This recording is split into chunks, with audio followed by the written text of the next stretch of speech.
One thing that I think is special about video games in terms of them being an entertainment medium is that they sometimes have moments which really change your perspective on the game. And since you've been immersed within the world, the perspective change can sometimes create a stronger feeling as opposed to something you'd experience in a movie.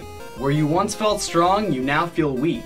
Where you were once confident, the world now seems as though it wants to eat you alive. They provoke a lot of emotion and really make me lay back? Wait, don't cut it, really make me just sit back in my chair and stare at what I'm watching, whether this is just a summary of events that's going on or whether it's a wonderful scene that I'm watching being played out. Whether this is seeing what you're up against or some kind of method on wrapping up an idea. These kind of moments in gaming are what really stand out to me in the overall scheme of the game. So without further ado, these are my top 5 wow moments in video games.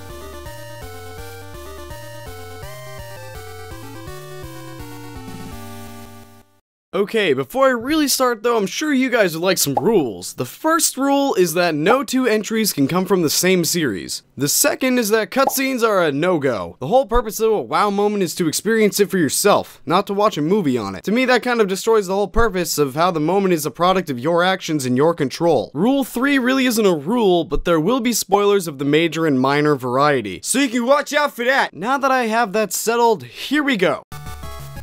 Number 5.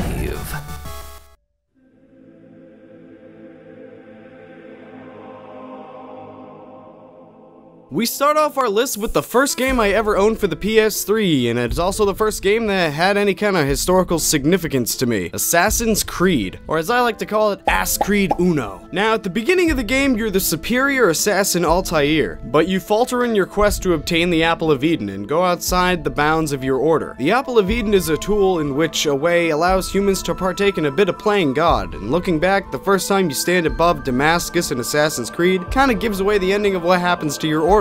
Now before you stood in a place with restrictions, with less options, and a guide to show you which way to go. I'm usually not a big fan of tutorials in video games. However, in Assassin's Creed it really works because it acts as a contrast to your next location, which is Damascus. And also our number 5 on the list. Like I just said, at Masyaf, you have restrictions, you have a guy telling you what to do. But now, in the first time you view Damascus, it really hits you that now you stand above a grand city with unlimited options. The apple is already in your hand, even though it's not literally. You can now play God all you'd like. You see a city, and in that city are an unlimited amount of people, all of which can perish or be fought for, and all the sand you could ever imagine.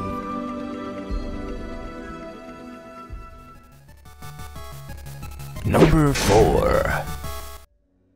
I fucking love I'm a huge fan of the series, and that much can be said. I collect bottle caps and have bottles of colored drinks to replicate Nuka-Cola on the desk I'm recording this on. I wouldn't be here without the basis that Fallout 3 gave me, and that's why within the first half hour of the game, we experience our number 4 wow moment. So you're a kid growing up in a vault, an underground bunker to protect the human race from nuclear war and eye contact. Okay, if you're gonna talk to me, then fucking look at me. But you've never seen the outside. From this point in the game, all that's visible are tight corridors, lots of blue colors, and tunnel snakes. Don't get me wrong, they rule.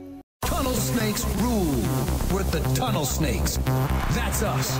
And we rule. There's a lot of cool colors and seemingly friendly people, at least in the beginning of the game. That's why when you first leave the vault, after probably killing a ton of the people you grew up with, you experience the wastes. Now why is this a big moment? After your life of being cramped and protected, you're now in an open world where guns and backstabbing reign supreme. You're filled with a blast of light from the sun and then introduced to hues of brown with dashes of red. This contrasts everything you've experienced so far and really shows you the transition. It's a transition between everything you've known and everything you'll soon experience. This is why the first time you leave the vault in Fallout 3 earns the spot as number 4.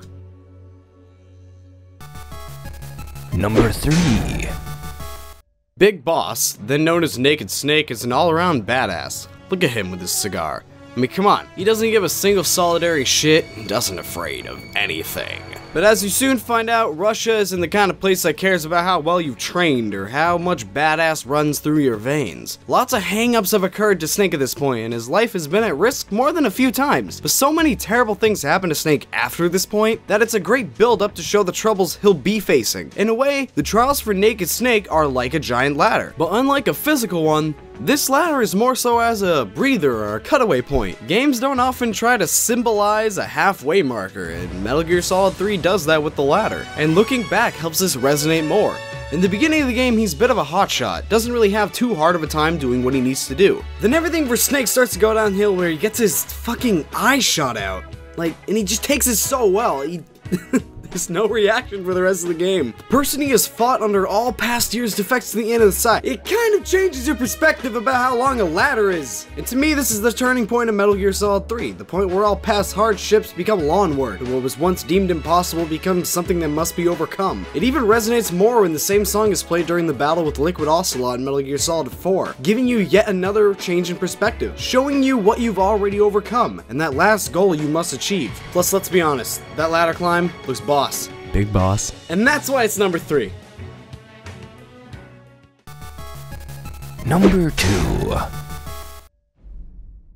I know what you might be thinking. Skyrim? A dungeon? Why? There's so many more epic moments in Skyrim! The last battle with Ancano at the College of Winterhold, or perhaps fighting Alduin in Sovngarde. But for me, those moments are a different kind of wow. You've probably already experienced greatness. Dungeons have been crawled through, and thousands of Draugr have fell at the edge of thine blade. After you witness a giant dragon destroy a town as you flee into the hills for cover, it's kind of sobering. You're in no shape to be taking on dragons at all. You're just an average, albeit bulky as hell, traveler. The only thing is, you knew there was going to be dragons in Skyrim. I mean, as soon as that trailer came on, everyone was just thinking the same thing, just dragons. However, spending some time in the nearby village of Riverwood, you're given a quest to fetch a golden claw from Bleak Falls Barrow. And that feeling you get at the base of Bleak Falls as you climb the mountain and fight your first wave of bandits guarding it. And as you walk to the top of the makeshift fort and look up into the night sky, and you admire your snowy surroundings. It's kind of magical. Not like fire and ice spells magical, like Disney magical. You feel your first sense of adventure here, and it's also the first bit of confidence. You climbed a mountain and took down a number of armed bandits. Already your perspective changes from being a weary traveler to something more. You get that glimpse at what could become of your travels, from the Dark Brotherhood to the Thieves Guild. But that was all started with your first climb, and when you reached the peak and you looked down at the world, you knew you were gonna make your mark. Not just on a mountain, but on all of Tamriel. This is gonna be a great journey, and that's why Skyrim holds our number 2 spot on the list.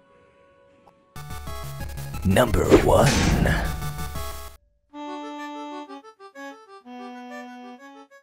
Alright everyone, so you guys know what my top WoW moments are of 5 to 2, but my number 1 has to go to Majora's Mask. It's Majora's Mask, a game which if you've been following me, you know I love. It's a great game with tons of emotion within it. She's gonna cry, he's gonna cry, hey yo, grab your tissues, I'm gonna cry. You see, it's important to understand that before this point, Zelda was all about overcoming goals. And you did, you defeated Ganon plenty of times. But Majora's Mask, even when you reach your goal, it doesn't matter. You can save the jungle, the mountains, the ocean, and the canyon, but you can't save them all. That's the moral of the story. No matter what happens and no matter what you're used to, you cannot save them all. Not for a while at least. Over and over again, you'll replay the same days and see the same people go from disbelief to anxiety to full-on panic attacks as the last night draws to a close. I feel this is most felt after saving the day in the jungle and returning to find you have to erase it. The long-term saving is done. You've freed the giant who resided in the jungle, but that's it. You can walk proudly through town only to realize you have a lot of work to go. You can put yourself up on a pedestal, but you'll soon find yourself stepping down because in Majora's Mask, there's always another village to save. I just feel it shows the predicament with much more poignancy than did Ocarina of Time. The people of Clocktown can be found from accepting their fate to crying due to conflicting views on life and to drinking their sorrows away before the moon hits. This is why the final hours of Majora's Mask mean so much. There's a wall in front of you with no way around it but through, but you just can't barrel into it. You've got to chip away at it slowly, and that's the circumstance of Majora's Mask until the moon falls. And that's why I feel Majora's Mask during that third day where you have to accept reality and go back in time and not save the people you're around to be the number 1 WoW moment in video gaming.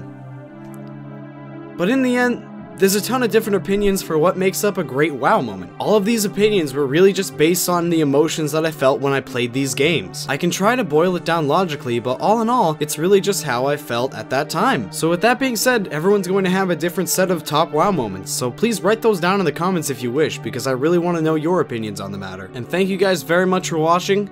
May your thumbs stay blistered and your games play like new. Have a great one.